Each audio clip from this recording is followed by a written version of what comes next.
What's up everybody, my name's Andy and welcome back to Kit Guru. So today we're checking out the pre-built system. So I can already hear you say, oh Andy, no one should buy a pre-built system, blah blah blah. And I know, but you don't have to. And I myself, I build my own PCs, but there's plenty of people out there that just do not have the time to do it themselves or even want to. Not everyone that buys a car needs or wants to know exactly how to disassemble it and put it back together again. At the end of the day, the PC is just a tool, and some people want a quick and easy way to start using that tool, even if they have to pay a premium for it.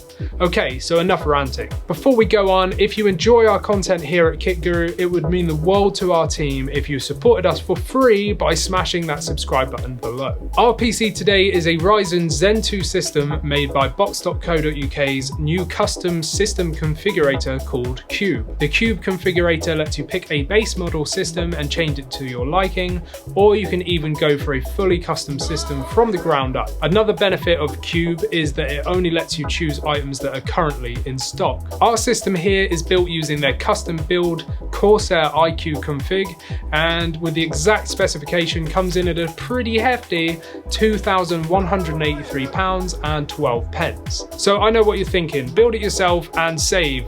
Well, towards the end of the video, we'll take a closer look and see just how much of a premium you'll be paying for box.co.uk to build it for you. So let's do a quick rundown of the specs before we take a closer look. So we have an AMD Ryzen 7 3700X, an ASUS Prime X570 Pro motherboard, ASUS ROG Strix Radeon RX 5700 XT gaming 8GB OC graphics card, Corsair Vengeance RGB Pro 16GB 2x8GB DDR4 3600MHz memory kit, Corsair Force MP600 2TB M.2 2280 PCIe 4.0 NVMe SSD, Corsair iCUE 465X RGB tempered glass mid-tower smart case in white, Corsair Hydro Series H100i Platinum 240mm AIO cooler, Corsair RM750X 750W 80+ gold fully modular power supply, a bunch of 120mm Corsair LL120 fans with the Lighting Node Pro, Seagate 2TB Barracuda hard drive, and Windows 10 Home. So definitely some great pairing of parts here, nothing that jumps out as weirdly matched, but of course, we'll see how it performs later during our tests. So first of all, if you're buying a pre-built system, you want to know that it's going to arrive in one piece, right? Well, I can safely say that the system was excellently packaged, but you might need a crane to get it into your house because the box was huge. The PC was inside the case's original box, which was then placed inside another huge box, which is probably about a meter or more squared, with tons of packaging inside. As well as all this, we have the classic foam insert inside the PC, which minimizes the chance of internal components dislodging or becoming damaged. If you're totally inexperienced, they even put a handy warning sticker over the kettle lead insert on the PSU, telling you to remove the internal packaging before powering up. So it's nice to see the notice, and also the packaging did really well. I had to do no reseating of the RAM or anything else, everything was totally secure and it booted fine straight away. The one thing that bugs me with pre-builds is often you get a mammoth case with hardly anything inside it. Well, that's not the case here. Box.co.uk have almost utilized every millimeter available in the Corsair 465X mid-tower, and I have to say, first impressions were very good. The overall white, black and RGB theme really ticks the box for me.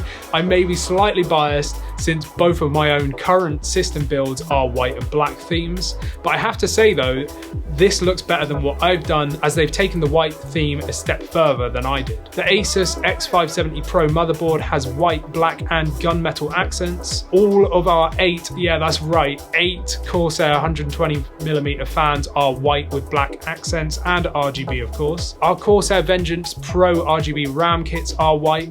Our Corsair H100i 240mm AIO is also white with black accents, and they've even put in white cable extensions too. Our graphics card is all black as they usually are, and I think that there's enough white in the system for this to kind of balance it out, but I would have loved to go full Stormtrooper and have a totally white graphics card inside, but you know, that's not the thing here. Our little Corsair MP600 NVMe SSD has a nice black Corsair heatsink on it too, so you'd be forgiven for not even seeing it there. And of course we have RGB for days, which you can totally customize via iCUE software. The white Corsair mid-tower is an excellent size. It has a large glass window on the side, a glass front, but don't worry, there's a good inch standoff for great airflow with a removable mesh dust filter. Dust filters on the top and the bottom too. We've got a combination jack on the front and 2 USB 3s, a restart and power button as well. Thumb screws are all around too, so if you're struggling, you can use a flathead to start them off. We have 5 intake fans. We have 3 on the front, and then the radiator has another 2 behind that, perfectly placed with just about a centimetre clearance from the graphics card. We then have 3 exhaust fans, 1 on the back and then 2 at the top. The AIO pipes have been cleanly zip tied with a white zip tie to keep them together. It's the little details, right? Cable extensions look great, well placed and formed as well.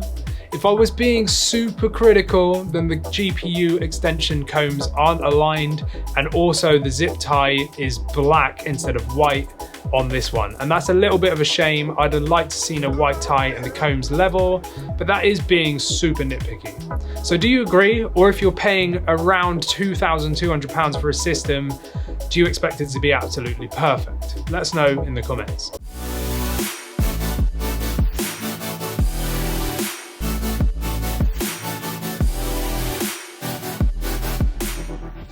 So let's check to see if there's any dirty little secrets hidden behind the back cover. Well, I'm relieved to say that this build is innocent.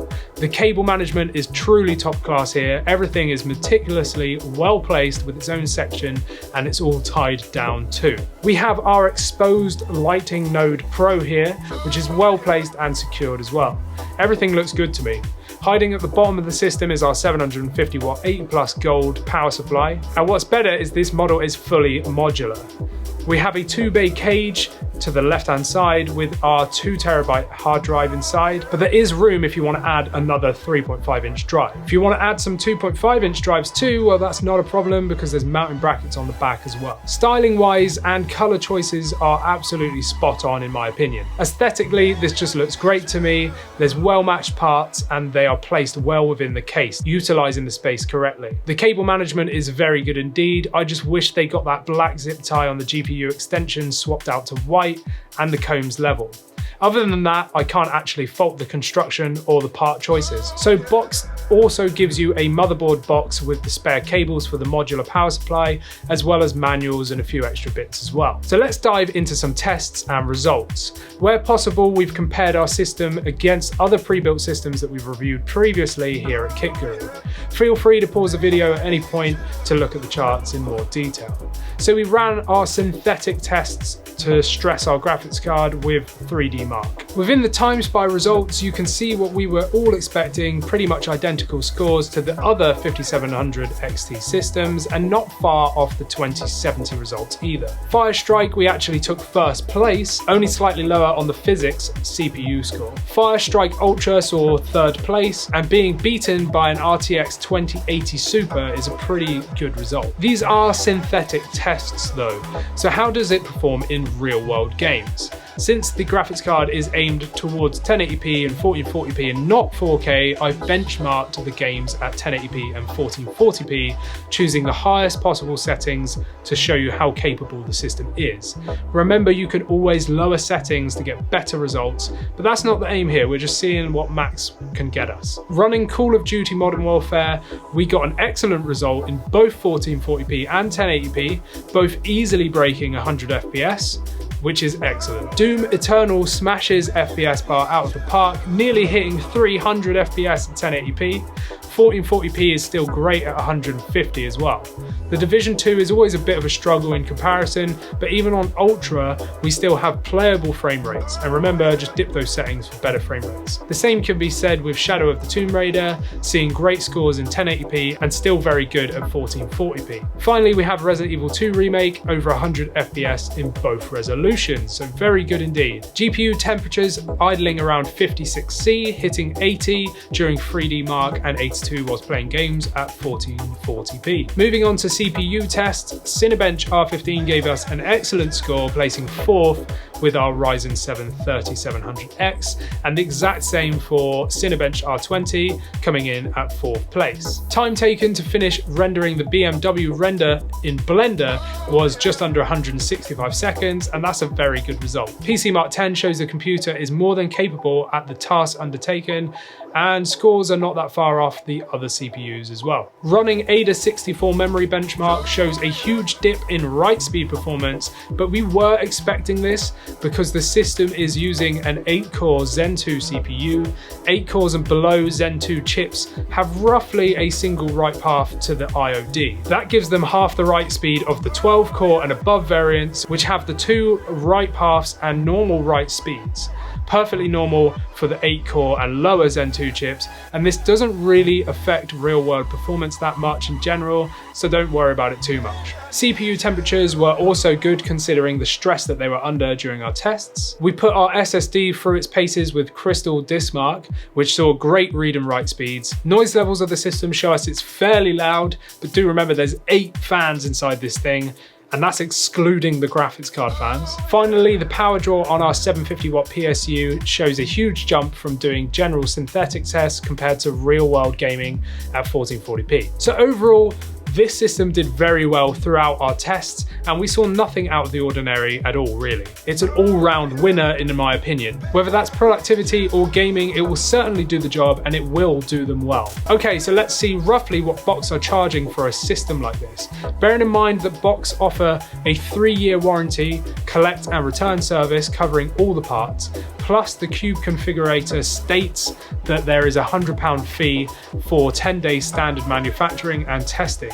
So that gives us a total of £2,183.12. I used PC Parts Picker, and I managed to find the exact parts used. The only thing that wasn't there was the Corsair Lighting Node Pro, but you can find these for around £45 at the time of recording, so we'll add that onto the end. To build this system yourself, you're looking at £2,007.29 plus the extra £45 for the node, giving us a total of £2,052.39. So that means you're paying £130.73 premium for Box to build this PC for you.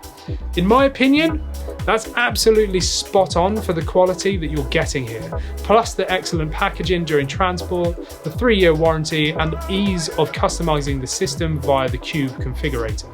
I totally think it's worth it, and if you absolutely cannot build your own system for whatever reason, then this is a good choice. Overall, the system is a winner in my eyes. It looks absolutely stunning, the performance is excellent across the board, but one thing I'd say if you're considering a pre-built or even building yourself, remember that the next generation of graphics cards are right around the corner, so make sure to wait if you can for either a better card or potentially better priced current cards. So I think anyone that wants a pre-built system would be happy with the quality and service you'll be getting from box.co.uk, and do remember that all of this is my opinion. All of us here at Kit Guru give our honest and unbiased reviews, and we never sell our opinions to companies, and you can read more about that on our website. So would you guys pay the premium for this system? Let us know down in the comments. If you've enjoyed this video, hit that thumbs up, smash that subscribe button, check out our merchandise down below, check us out on Twitter, and check out our website daily for tech news. I'm Andy, this is Kit Guru, and I'll see you in the next one. Thanks for watching.